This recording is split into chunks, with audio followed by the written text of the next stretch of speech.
So we're just gonna get right into it. Hey guys. Whoa, pause. I'm gonna be voicing over this run this time instead of just letting it play out because there's a lot to unpack.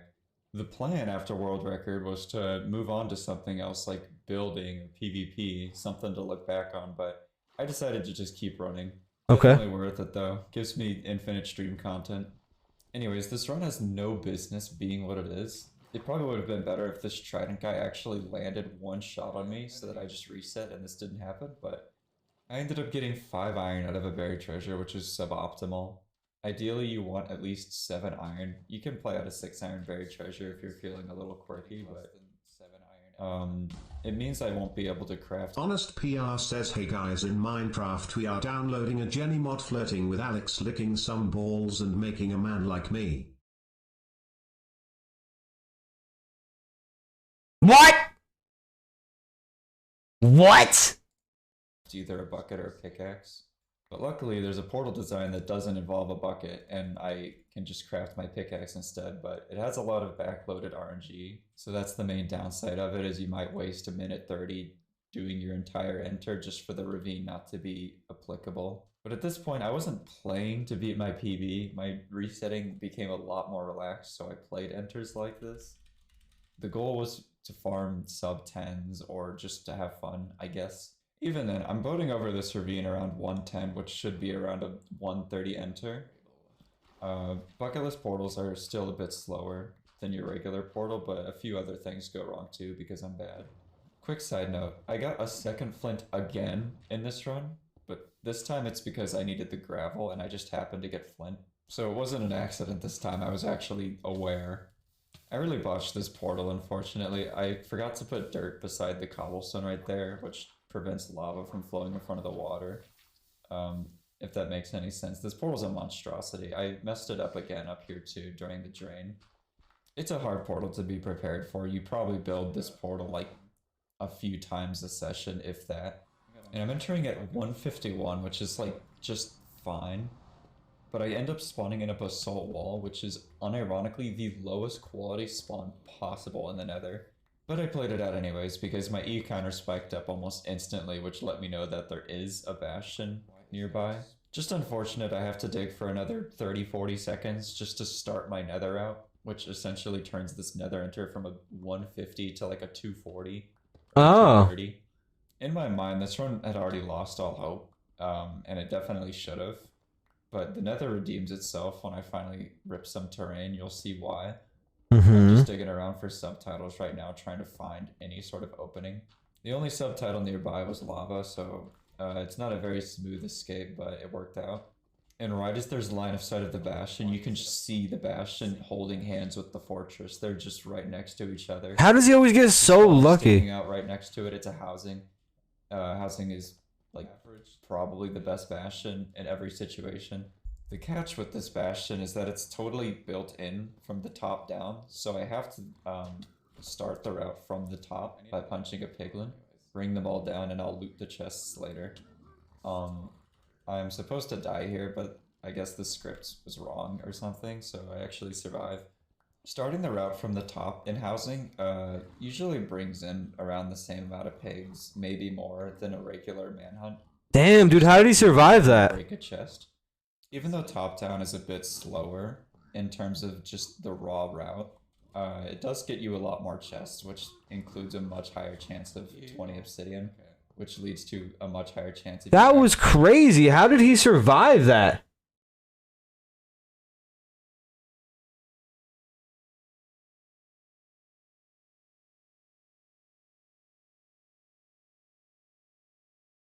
Yo, Honest, you are on some shit today. What the f... Actually getting a run. There's a bit of trouble clearing... If you ever want to learn how to play some Minecraft, we could play together. Marcel? Skyrim with mods? Yeah, do you like the new survival thing they added to Skyrim a little while back? Because I got to try it out a little bit recently. I kind of just cycle... You need to chill. You need to chill, brother. And then these guys drop in. I don't know how I didn't get double hit there. I only gave gold to one guy and somehow the other one just saw me drop gold. But it was only like the 4th time I should have died during this run, you know, nothing, not a big deal. I'm just about good to go at this point and check my trades, which is kind of risky because those guys could have easily tapped me again. I think about grabbing more pearls for a second, and then I remember that the fortress is right next to me and I don't actually need the pearls to get there.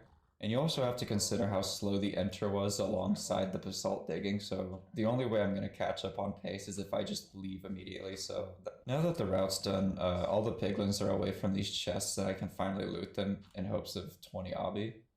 And since there's 2 triples in this housing, my chances are very high. But I just ended up getting 20 on the dot from a single rampart, which is nice. Saves a tiny bit of time.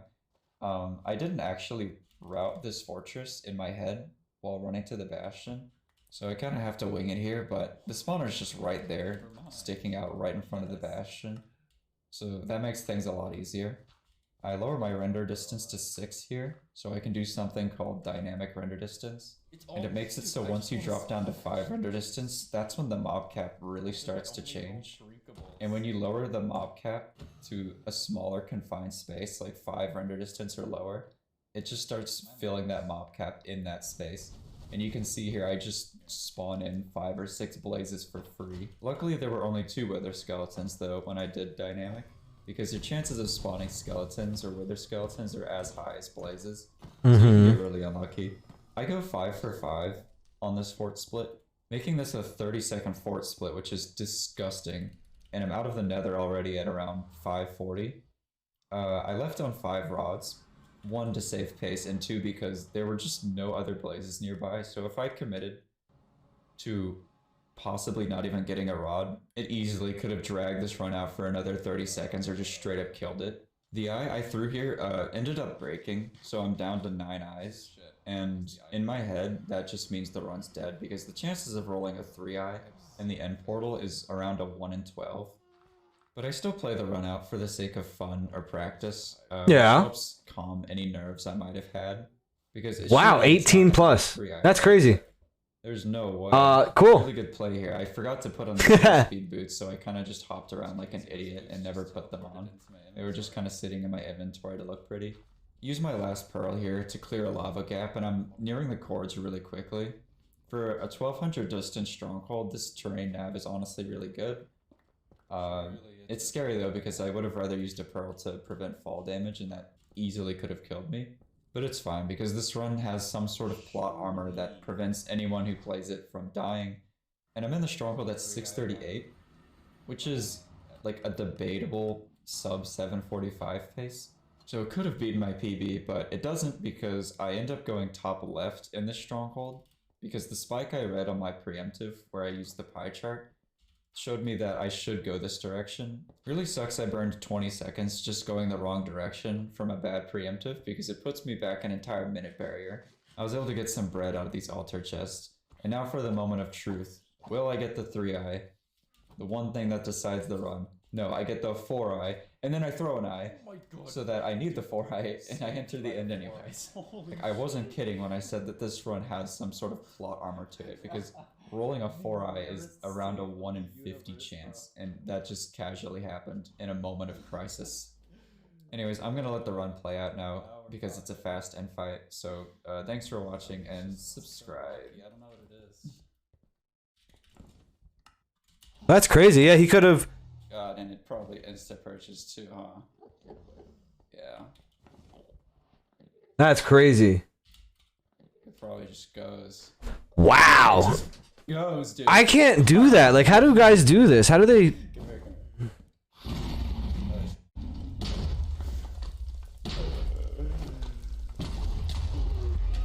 I'm just that lucky, I guess.